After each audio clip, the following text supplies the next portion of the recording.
ठीक है, चलिए इसकी शुरुआत करते हैं। भारत में आजकल हाईवे के किनारे प्रॉपर्टीज को लेकर अचानक से एक बहुत बड़ा पैनिक का माहौल बन गया है। सोशल मीडिया हो या लोकल अखबार, हर जगह सिर्फ एक ही चर्चा है, हाईवे से जुड़ा 75 मीटर का नया नियम। आज के इस एक्सप्लेनर में हम इसी मुद्दे की गहराई में जाएंगे और समझेंगे कि आखिर सच क्या है और अफवाह क्या है। अब सबसे बड़ा सवाल जो उठ रहा है वो ये कि क्या सच में प्रमुख सड़कों के किनारे बने घरों, दुकानों या ढाबों पर बुलडोजर चलने वाला है? देखिए, इस वक्त पूरे देश में विशेषकर प्रॉपर्टी मालिकों, किसानों और रियल एस्टेट निवेशकों के बीच एक भारी कंफ्यूजन और खौफ की स्थिति बनी हुई है। इस डर के कारण सच में कई लोगों की रातों की नींद उड़ी हुई है। और सच कहूं तो ये डर बिल्कुल बेबुनियाद नहीं है। दांव पर सच में बहुत कुछ लगा है। हाईवे के आसपास स्थित होटल्स, ढाबों और कमर्शियल बिल्डिंग्स पर एक बहुत बड़ा जोखिम मंडरा रहा है। बिना किसी का पक्ष लिए हुए अगर हम सिर्फ फैक्ट्स को देखें तो ये बात बिल्कुल साफ है कि इस नए नियम ने जमीनी स्तर पर एक बहुत बड़ी आर्थिक उथल-पुथल मचा दी है। सेक्शन 1, 75 मीटर हाईवे का खौफ। आखिर अचानक लोग इतने डरे हुए क्यों हैं? तो बात ऐसी है कि हाल ही में राजस्थान के दौसा जिले समेत कई जगहों पर नेशनल और स्टेट हाईवे के 75 मीटर के दायरे में आने वाले निर्माणों को हटाने के लिए बाकायदा नोटिस दिए जा रहे हैं। इन नोटिसों ने ग्रामीण और शहरी दोनों ही प्रकार के इन्वेस्टर्स के बीच व्यापक चिंता पैदा कर दी है। सोचिए, जो लोग अपने भविष्य के लिए हाईवे के किनारे प्लॉट खरीद कर बैठे थे, वो इस वक्त खुद को कितने भारी संकट में महसूस कर रहे हैं। सेक्शन 2, अदालतों की प्राथमिकता, सड़क सुरक्षा। और ये बहुत ही शानदार तरीके से दर्शाता है कि इस पूरे मामले का कानूनी पहलू आखिर है क्या। ये कोई मनमानी सरकारी कार्रवाई नहीं है, बल्कि अदालतों द्वारा सुरक्षा को लेकर उठाया गया एक सख्त कदम है। अगर हम इन कानूनी घटनाक्रमों की टाइमलाइन पर नजर डालें तो सब कुछ बहुत तेजी से हुआ है। राजस्थान में एक धर्मकांटा हाईवे की निर्धारित सीमा के बहुत अंदर था, जिसके कारण हुए एक दुखद हादसे में 4 लोगों की जान चली गई। इसके बाद फरवरी 2026 में राजस्थान हाईकोर्ट का अहम फैसला आया। इसी बीच तेलंगाना में भी एक भीषण हाईवे हादसा हुआ। इन भयानक त्रासदियों को देखते हुए आखिरकार सुप्रीम कोर्ट ने स्वतः संज्ञान यानी सुओ मोटो लेते हुए नागरिकों के जीवन के अधिकार को अनियोजित विकास के ऊपर प्राथमिकता दी। अब अदालतों ने हाईवे के किनारे इन सख्त नियमों को लागू करने के पीछे 3 बहुत ही ठोस कारण बताए हैं। पहला, भविष्य में हाईवे का विस्तार। भाई, अगर किनारे पर ही निर्माण हो गया तो सड़क चौड़ी कैसे होगी? दूसरा, ट्रैफिक की बिना रुकावट आवाजाही। और तीसरा, सबसे जरूरी कारण, ड्राइवरों के लिए विजिबिलिटी। अगर बिल्डिंग्स सड़क के बिल्कुल करीब होंगी तो विजिबिलिटी कम हो जाती है और हादसों का खतरा सीधे तौर पर कई गुना बढ़ जाता है।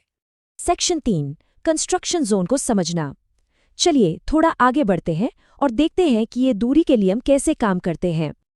यहाँ नियम बिल्कुल स्पष्ट हैं। दूरी हमेशा सड़क के केंद्र बिंदु यानी सेंटर लाइन से मापी जाती है। नेशनल और स्टेट हाईवे के लिए ये लिमिट 75 मीटर्स है। पीडब्ल्यूडी की सड़कों के लिए 60 मीटर, मुख्य जिला सड़कों के लिए 50 मीटर और यहाँ तक कि गांव की सड़कों के लिए भी 15.5 से 17.5 मीटर की दूरी तय की गई है। इसका सीधा सा मतलब है कि रास्ता चाहे कोई भी हो, विकास को सुचारू रखने के लिए सेंटर लाइन से एक निश्चित मार्जिन छोड़ना ही पड़ेगा। अब गणित के इस बेहद जरूरी आंकड़े पर गौर कीजिए, 80 मीटर। इसे टोटल राइट ऑफ वे कहा जाता है। जरा सोचिए, ये कैसे काम करता है। हाईवे की सेंटर लाइन से 40 मीटर एक तरफ और 40 मीटर दूसरी तरफ, कुल मिलाकर 80 मीटर का ये एक ऐसा जोन है जो पूरी तरह से प्रतिबंधित है।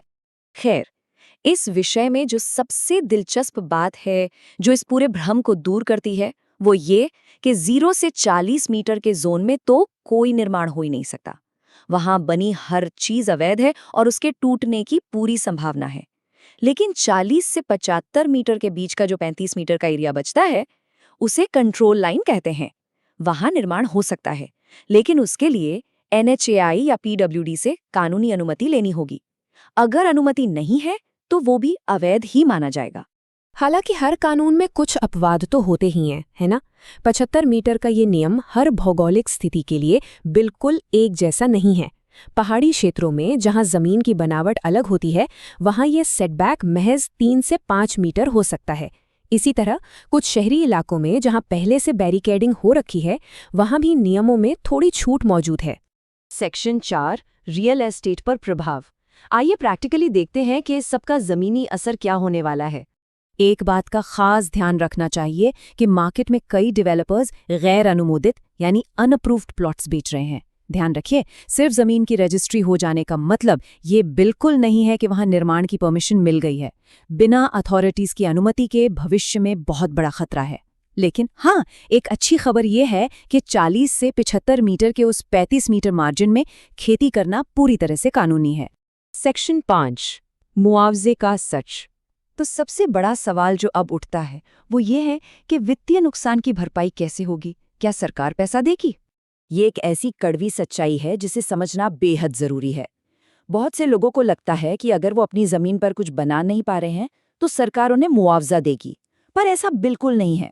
कानून के मुताबिक मुआवजा सिर्फ और सिर्फ तब मिलता है जब सरकार आधिकारिक तौर पर उस जमीन को अधिग्रहित यानी अक्वायर करती है। अगर किसी की जमीन सिर्फ प्रतिबंधित क्षेत्र में आ गई है तो भूल जाइए, कोई मुआवजा नहीं मिलने वाला। इसका प्रैक्टिकल मतलब क्या है?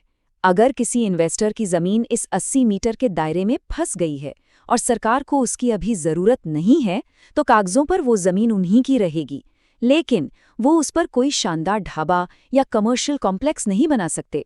ऐसी स्थिति में करोड़ों की उस जमीन का एकमात्र कानूनी उपयोग गाजर, मूली या पालक जैसी सब्जियां उगाना ही रह जाता है। जरा सोचिए, इससे उस जमीन की कमर्शियल वैल्यू लगभग पूरी तरह से खत्म हो जाती है। तो इस पूरे एक्सप्लेनर से एक बात शीशे की तरह साफ है कि सड़क सुरक्षा और देश के विकास को लेकर कोई समझौता नहीं किया जा रहा है। लेकिन इसने एक बहुत बड़ा सवाल भी खड़ा कर दिया है। एक तरफ हम देश भर में वर्ल्ड क्लास हाईवेज का जाल बिछा रहे हैं, जो बहुत जरूरी है, और दूसरी तरफ आम नागरिकों का करोड़ों का निवेश अधर में लटका है। आखिर तेजी से होते बुनियादी ढांचे के विकास और निजी संपत्ति निवेशकों के अधिकारों के बीच एक सही बैलेंस कैसे बनाया जा सकता है? ये एक ऐसा विचारणीय प्रश्न है जो आने वाले लंबे समय तक हमारे समाज और नीति निर्माताओं के सामने खड़ा रहेगा।